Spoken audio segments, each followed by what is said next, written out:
Champions trophy 2025 ఫైనల్స్లో న్యూజిలాండ్పై team India 4 వికెట్ల తేడాతో అద్భుత విజయాన్ని అందుకుంది. క్లిష్టమైన పిచ్పై అద్భుత కెప్టెన్సీ చేయడమే కాకుండా మంచి బ్యాటింగ్తో అదరగొట్టి ప్లేయర్ ఆఫ్ ది మ్యాచ్గా నిలిచాడు రోహిత్.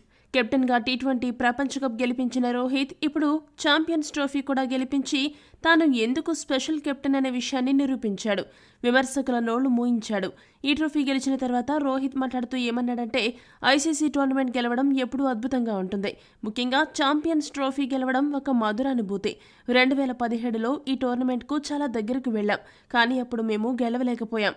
ఈసారి ఆ పొరపాటు జరగకుండా అందరూ చక్కగా ఆడినందుకు సంతోషంగా ఉంది. ఇక్కడ చాలా మంది మమ్మల్ని చూడడానికి వచ్చారు. వాళ్లకు ఈ విజయాన్ని అందించడం సంతృప్తినిచ్చింది. మా స్పిన్నర్లు ఈ టోర్నమెంట్ అంతా అద్భుతంగా బౌలింగ్ చేశారు. ఇలాంటి పిచ్లపై ఆడేటప్పుడు వాళ్ల బలాన్ని మేము సరిగ్గా ఉపయోగించుకున్నాము. మాకు మద్దతు ఇచ్చిన ప్రతి ఒక్కరిని నేను అభినందిస్తున్నాను. ఇక్కడి జన సమూహం అద్భుతంగా ఉంది. ఇది మా హోమ్ గ్రౌండ్ కాదు, కానీ వారు దానిని మా హోమ్ గ్రౌండ్గా మార్చుకున్నారు. దుబాయ్ పిచ్లపై స్పిన్నర్లను ఎలా ఉపయోగించాలో ముందుగానే ప్లాన్ చేసి అమలు చేశాము. అదే మాకు కలిసొచ్చింది. ఇక కేఎల్ రాహుల్ 6వ స్థానంలో బ్యాటింగ్ చేయడం వల్ల మిగతా బ్యాటర్లపై ఒత్తిడి తగ్గుతుంది. రాహుల్ లాంటి ఆటగాడు జట్టులో ఉండడం చాలా మంచి పరిణామం. అతడు ఒత్తిడిని అద్భుతంగా అధిగమించి ఆడగలడు. ముఖ్యంగా పరిస్థితికి అనుగుణంగా ఆడతాడు. సరైన సమయంలో సరైన షాట్లు కొట్టడంలో రాహుల్కు తిరుగులేదు. ఇక అతడికి హార్దిక్ కూడా జతగా ఉండడంతో మా బ్యాటింగ్ డెప్త్ బాగా పెరిగింది.